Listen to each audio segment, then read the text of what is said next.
Hi, my name is Oliver, and in this video I'm going to show you the exact system that took me from being skinny to aesthetic. Something that helped me actually getting 2 girlfriends in just 2 years. And in order for you to get the same results, you're going to learn Oliver's diet rules for aesthetics, the 7 secret muscles that makes you look aesthetic, and the last one, what training to failure actually is like. So step number 1, Oliver's diet rules for aesthetics. So basically, I want you to understand something. The diet actually comes before the training. And now you may ask, but why does it? Because when we train, we get the muscles, right?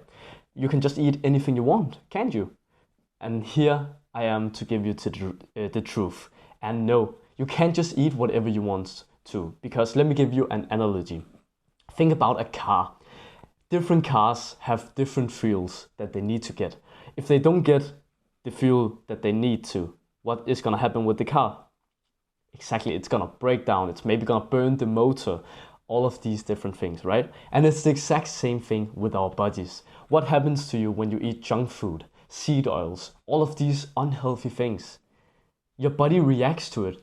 It kinda, what can you say, spreads on your body. So when you eat junk food, usually the signs is that you're gonna get a lot of acne, you get a lot of pimples, unclear skin, and you're probably gonna get skinny fat or maybe fat. That's why a lot of people have man titties. It's actually because of things like seed oils, because they fuck up our hormones. It spikes our cholesterol, which makes our testosterone lower down. And when that happens, we begin to develop man breast boobs. So already now you should be fucking scared. You should be like, okay, but what's the diet then?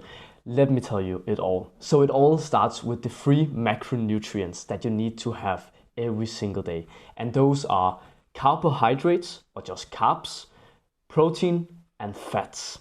So now you may ask, but how do I get all of these different 3 things? And how much should I get of all these different things?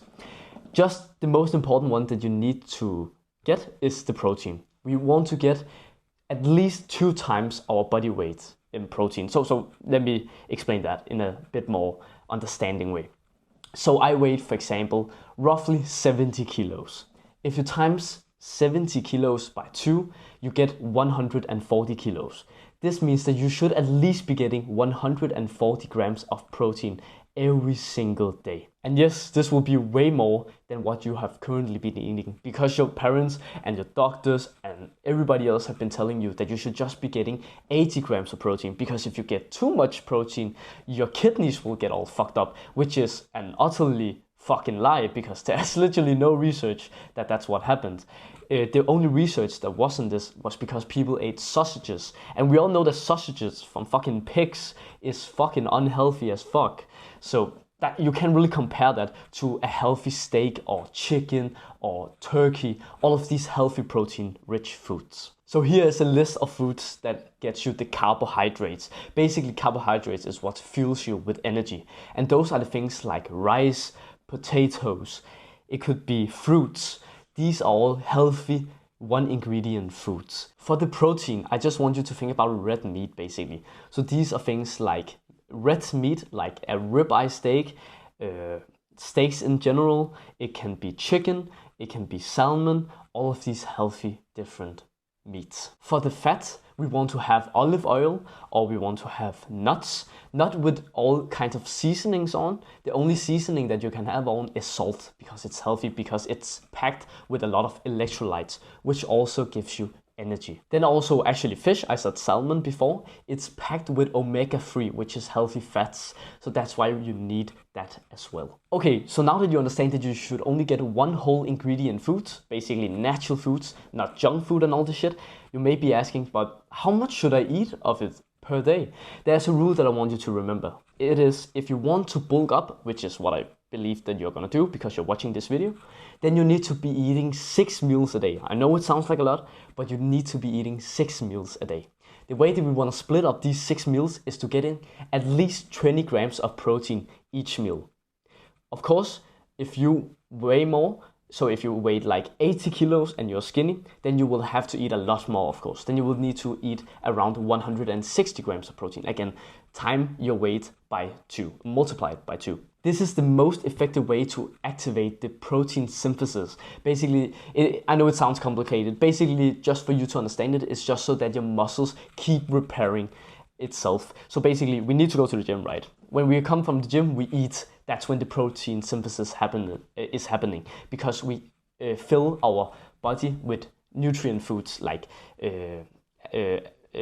protein, so that it will repair itself. And then a cheat hack to see if you're on the right progress to actually gain weight: you just step on the scale every single day, and then you just see if your weight is going upwards or if it's going downwards. Then give it like a week, 2 weeks, because then you will see the real progress. Because sometimes our body kind of, some day we burn more calories, and other days we burn less calories, so that's why your weight can shift a lot on different days. So basically, take your weight, see it every single day, then after a week, then you see if you have gone upwards or downwards with your weight. If it's gone downwards, then you just need to slightly eat more. If it's going too much up, which is more than half a kilo a week, then you know that you need to cut down a little bit, because you're gaining too much. It will have too much of an impact on your body. If you want a step-by-step breakdown on exactly what to eat, how to track it, and all of these different things, then I have made a Whoop course, which is in the top link of the description. All the details are there. Now let's get to the second step, which is the 7 muscles that makes you look aesthetic. So the 7 muscles that will make you look aesthetic is the following. Take a piece of paper or write it down on your computer, because this is going to be the most important thing that I teach you. This is basically what I live by. So the 7 aesthetic muscles is as following: your neck, your upper traps, your upper chest, your shoulders, specifically the lateral delts, because it gives the V taper. Then it is your lats, then it is your biceps, and then it is your abs. Those are the 7 muscles that will make you look the most attractive. And the reason why they make you look the most attractive is, as I said before, is because it gives you the V taper. The V taper is the most attractive physique a woman finds in a man. And that's because it shows signs of power, masculinity, and dominance. That is literally what women are attracted to, because it is the opposite of being feminine. Girls have feminine energy, men have masculine energy. And that's why they love the opposite. Can you see how it makes sense why we want to develop this V kind of taper physique? And if you want me to give you the specific workouts for this, to get this physique, and the exercises that will grow it, the amount of reps, sets, and all this you should do, then go down and click the top link in the description. There was actually a study that showed what women were the most attracted to in a man with the width of his shoulders, like his upper body. And there was a ratio, shoulder to waist ratio, that you need to understand. And that is 1.6 times your waist to your shoulders.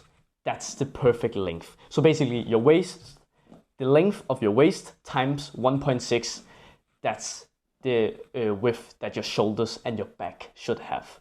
That is an amazing way to know what is the most attractive body that you can have, basically. So before I go to step number 3, I just quickly want to say that if you want to get this aesthetic Greek god physique and you find this advice helpful, it will really help if you go down and click subscribe to my channel, because then I know exactly what kind of videos that you like to see and what advice that actually helps you. So now let's go to step number 3. So what training to failure actually is like. The reason why I made this point is because I did some reflection before I made this video, and I was like, what could be the worst hindrance for you to not becoming aesthetic? And I found out that it was actually for me that I trained like a pussy. What I mean by training like a pussy is that I didn't train to failure.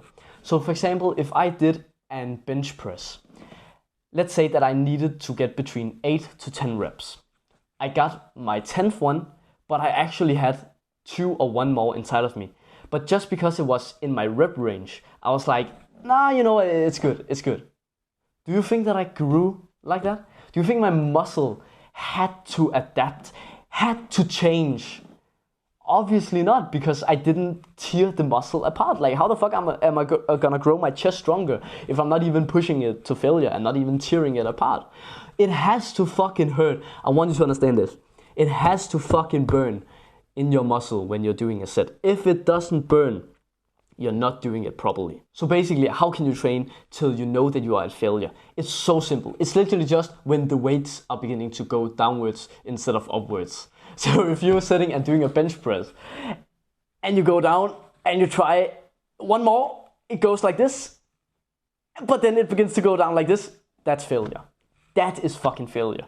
Of course, you don't want to die. You don't want to fucking get the bar on your neck or some shit like that. So of course, have a spotter if you're gonna do it on like a heavy compound movement. Bro, I don't want you to die. So if you are alone, you just need to experiment when it is your last rep that you can absolutely do. In worst case scenario, you can kind of throw the bar upwards and get it on your belly. And then you can just slowly move it upwards and then you can throw the bar on the ground. That's just a safety measure that you can do. Another bonus tip, a secret that you can do to go beyond failure. That's what I have begun to do for the last year, which has helped me grow so much. I've become so much stronger as well on my exercises. And that is something called implementing drop sets, rest pause, and half reps. So for example, half reps is so good to do at, for example, lateral raises.